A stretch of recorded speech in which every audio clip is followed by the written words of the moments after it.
Assalamualaikum dan selamat sejahtera kepada doktor dan juga rakan-rakan saya yang lain. Kami daripada kumpulan 2 akan membentangkan tugasan berkumpulan kami yang bertema sistem persekutuan. Berikut adalah ahli kumpulan kami. Yang pertama adalah pendahuluan. Sistem persekutuan bermula sejak tahun 1896 yang dikenali sebagai Persekutuan 1896 dan telah mengalami perkembangan sehingga tahun 1963, iaitu Persekutuan Malaysia 1963 yang kekal sehingga sekarang. Sistem ini memberikan penyusunan politik antara sebuah kerajaan pusat dengan 2 atau lebih kerajaan negeri. Kerajaan pusat memegang sebahagian besar kuasa berbanding daripada kerajaan negeri. Menurut Wikipedia, perkataan persekutuan atau federasi yang berasal dari bahasa Latin iaitu feudatio bererti perjanjian atau bahasa Belandanya federati ialah sebentuk kesatuan yang terdiri daripada sebilangan negeri atau rantau yang separuh berpentadbiran sendiri yang disatukan oleh satu pemerintahan pusat. Menurut Kamus Dewan edisi keempat pula, persekutuan dimaksudkan sebagai pergabungan negara-negara. Pembentangan akan diteruskan oleh rakan saya yang lain. Sekarang saya akan membincangkan tentang bab 2 sorotan kajian.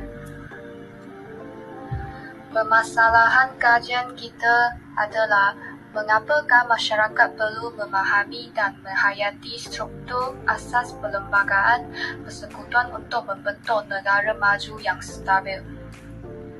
Permasalahan kajian kita yang kedua ialah adakah pembaharuan kuasa antara kerajaan persekutuan dan negeri penting untuk menstabilkan politik negara kita. Permasalahan yang terakhir dalam kajian kita ialah apakah cara pelaksanaan badan eksekutif dalam memastikan semua masyarakat mendapatkan keadilan yang setara. Lepas itu iaitu kajian terdahulu. Yang pertama, asas perlembagaan persekutuan. Doktrin struktur institusi asas telah dikritik kerana menggunakan prinsip berdasarkan keputusan Mahkamah Agung India, kerana ia pada dasarnya bertentangan dengan Kes 159 institusi persekutuan. Mahkamah Persekutuan Malaysia telah menerima pakai doktrin struktur prinsip sekarang. Doktrin tersebut berpusat pada frasa bahawa ciri-ciri struktur asas tidak boleh diubah melalui perubahan institusi. Selepas itu, iaitu pengasingan kuasa antara persekutuan dan negeri-negeri. Di peringkat pusat, institusi yang mempunyai kuasa bagi mengubah undang-undang seluruh Malaysia ialah Parlimen, dan institusi yang mentadbir negara mengikut undang-undang ialah Kerajaan Persekutuan.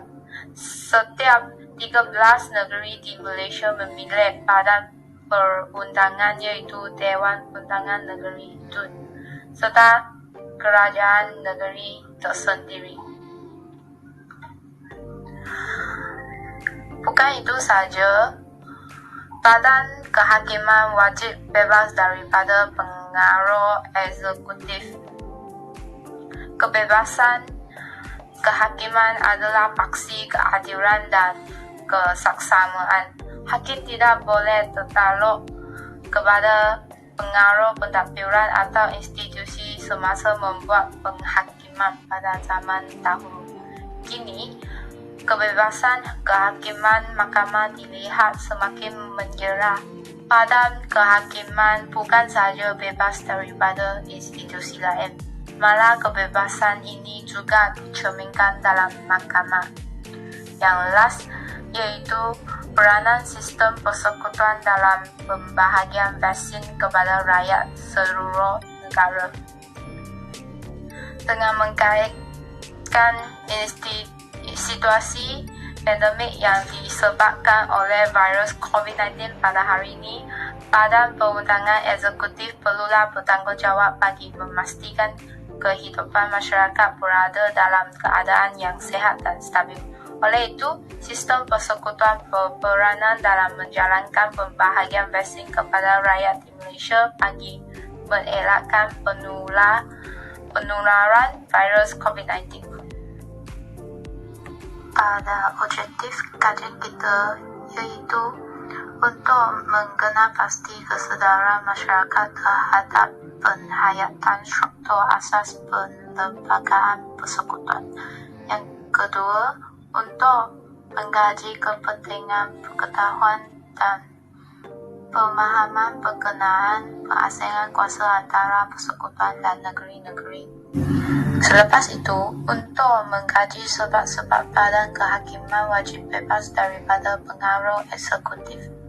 Akhir sekali, untuk mengaji peranan sistem persekutuan dalam pembahagian vaksin kepada rakyat seluruh negara khususnya dari segi perundangan. Lepas itu, iaitu skop kajian. Skop kajian kita ialah terhadap mahasiswa yang kurang pendedahan terhadap sistem persekutuan di negara Malaysia. Yang kedua, mahasiswa kurang kesedaran terhadap kepentingan mengamalkan sistem persekutuan di negara Malaysia.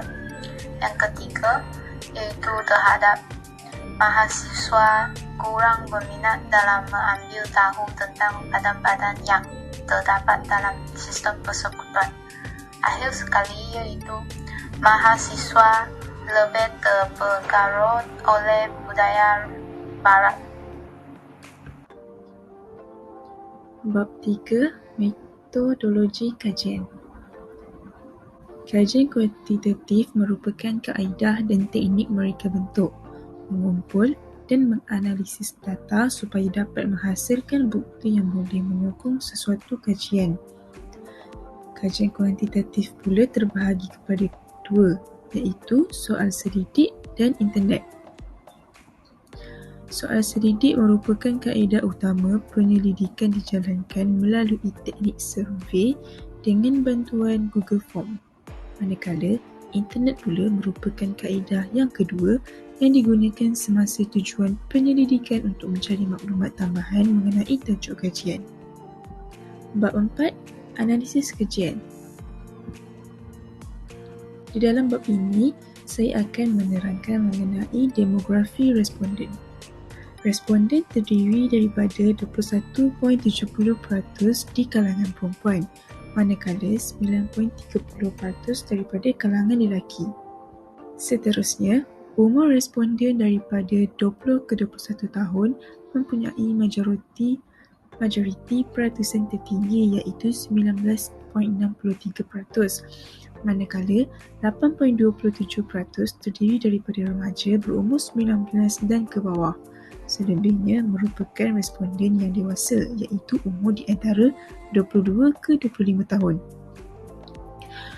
Responden daripada umur 22 ke 23 tahun mempunyai peratusan sebanyak 2.7%, manakala responden berumur daripada 24 ke 25 tahun mempunyai peratusan sebanyak 1.3%.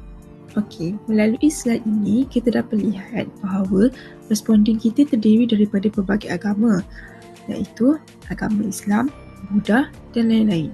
Agama Islam mempunyai peratusan tertinggi iaitu sebanyak 16.53%.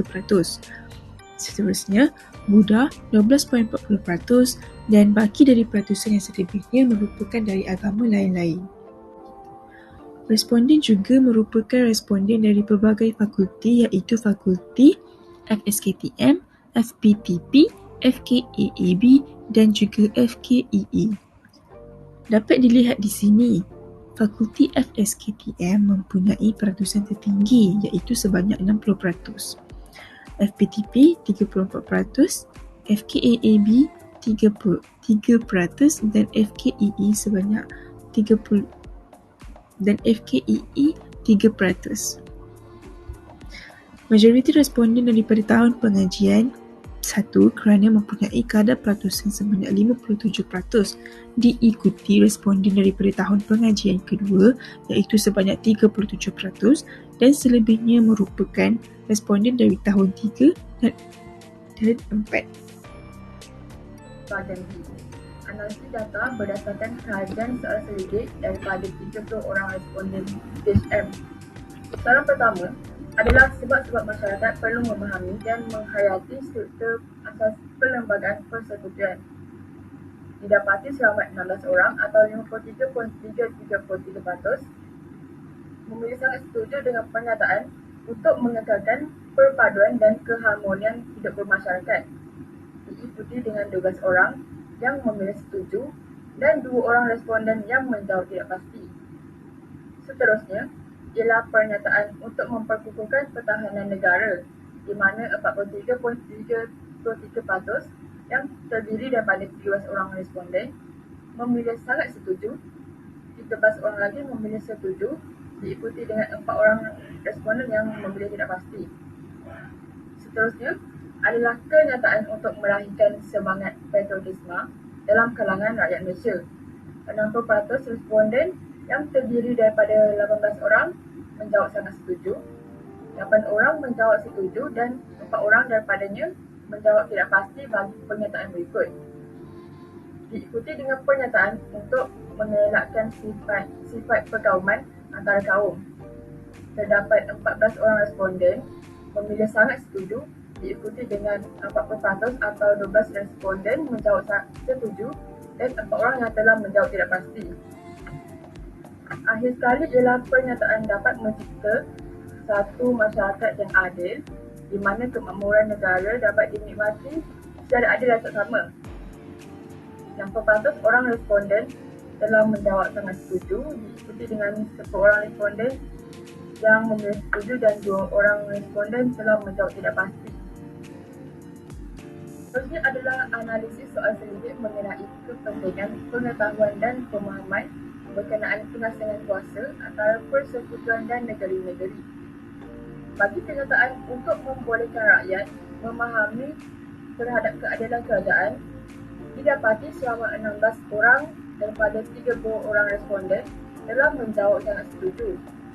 Diikuti dengan 11 atau 36.67% responden menjawab setuju dan selebihnya memilih tidak pasti.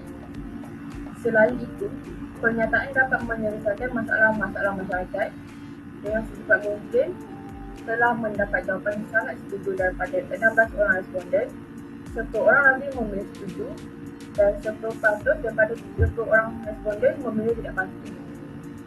Seterusnya bagi pernyataan untuk menghindari bentuk kezaliman pihak pemerintah. Seramai 16 orang atau 53.33% menjawab sangat setuju dan 40% daripadanya memilih setuju, diikuti dengan 2 orang responden yang menjawab tidak pasti.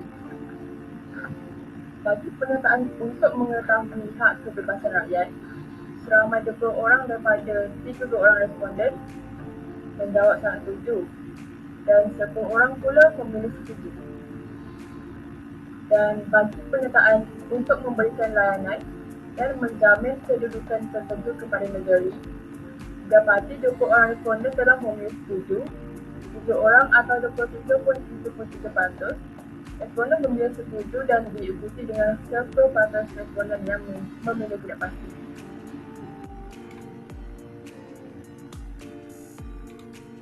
Selamat sejahtera semua. Nama saya Han Xiaowei dan saya ingin membentangkan tentang analisis data sebab-sebab Badan Kehakiman wajib bebas daripada pengaruh eksekutif. Berdasarkan data yang diambil melalui 30 responden, didapati seramai 15 orang responden, iaitu 50% daripadanya memilih sangat setuju bahawa keputusan yang dibuat tidak mendatangkan impak yang negatif.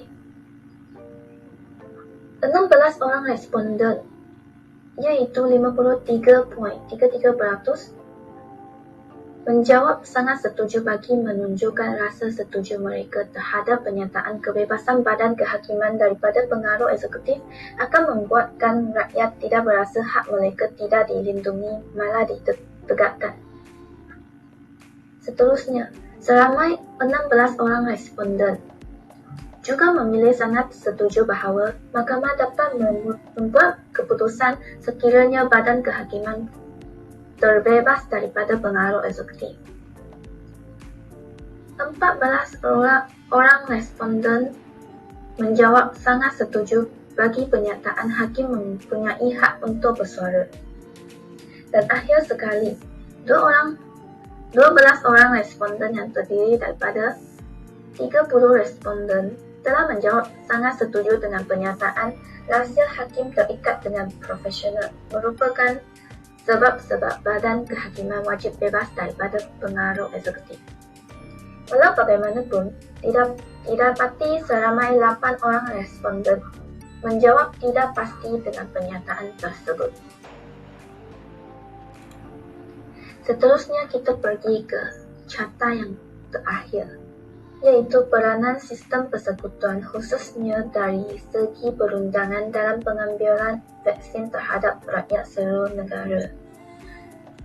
Berdasarkan hasil kajian, seramai 21 iaitu 70% orang responden daripada 30 responden sangat setuju bahawa peranan sistem persekutuan khususnya dari segi perundangan dalam pengambilan vaksin terhadap rakyat adalah untuk menjamin kesamarataan terhadap pengambilan vaksin tanpa mengira pangkat, darjat, kepercayaan, bangsa dan status ekonomi.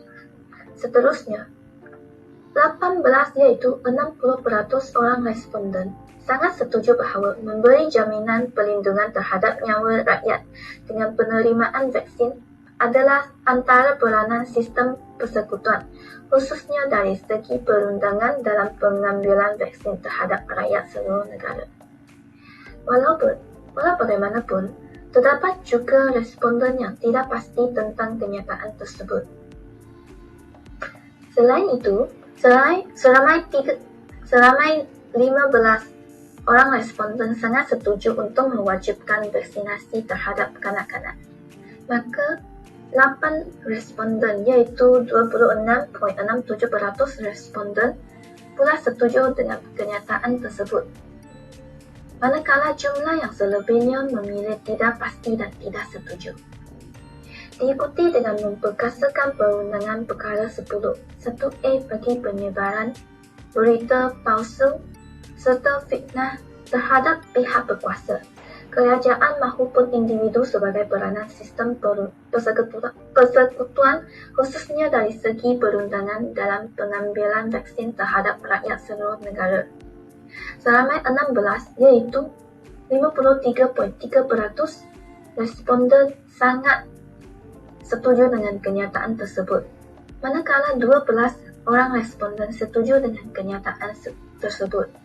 Terdapat juga segelintir orang responden yang memilih tidak setuju dan tidak pasti pada kenyataan tersebut. Akhir sekali, seramai 16 orang responden yang sangat setuju dengan merayu dan mendidik rakyat mengenai kelebihan vaksin adalah antara peranan sistem persekutuan terhadap rakyat seluruh negara. Manakala 30.7% iaitu 11 orang responden memilih setuju pada kenyataan tersebut. Responden yang selebihnya iaitu sebanyak 14% membuat keputusan untuk memilih tidak pasti dan tidak setuju. Akhir sekali, cadangan dan kesimpulan. Cadangan kami yang pertama adalah mendedahkan sifat dan ciri-ciri struktur asas perlembagaan persekutuan demi memantapkan sistem persekutuan. Yang kedua, perlembagaan persekutuan mengekalkan pembahagian kuasa untuk menggumbal undang-undang antara Parlimen dan Dewan Undangan Negeri. Yang ketiga, memberikan pendedahan awal dari segi pendidikan berkaitan peranan perundangan kepada semua lapisan masyarakat. Yang keempat, menggunakan undang-undang sedia ada bagi menguatkuasakan pengambilan vaksin, khususnya golongan yang menolak vaksin. Yang terakhir, Mahkamah Syariah hendaklah membuat peruntukan yang boleh menjamin dan melindungi kebebasan kehakiman di Mahkamah Syariah. Bagi kesimpulan pula, Kajian ini telah dijalankan untuk mengenal pasti kesedaran masyarakat terhadap kepentingan mengamalkan sistem persekutuan di Malaysia. Kesedaran masyarakat adalah dalam tahap yang tinggi dan hal ini dapat dibuktikan dalam soal sidik yang dilaksanakan dalam kajian ini. Responden yang kami terima menyedari bahawa sistem persekutuan yang stabil adalah penting dalam mengukuhkan kedaulatan negara.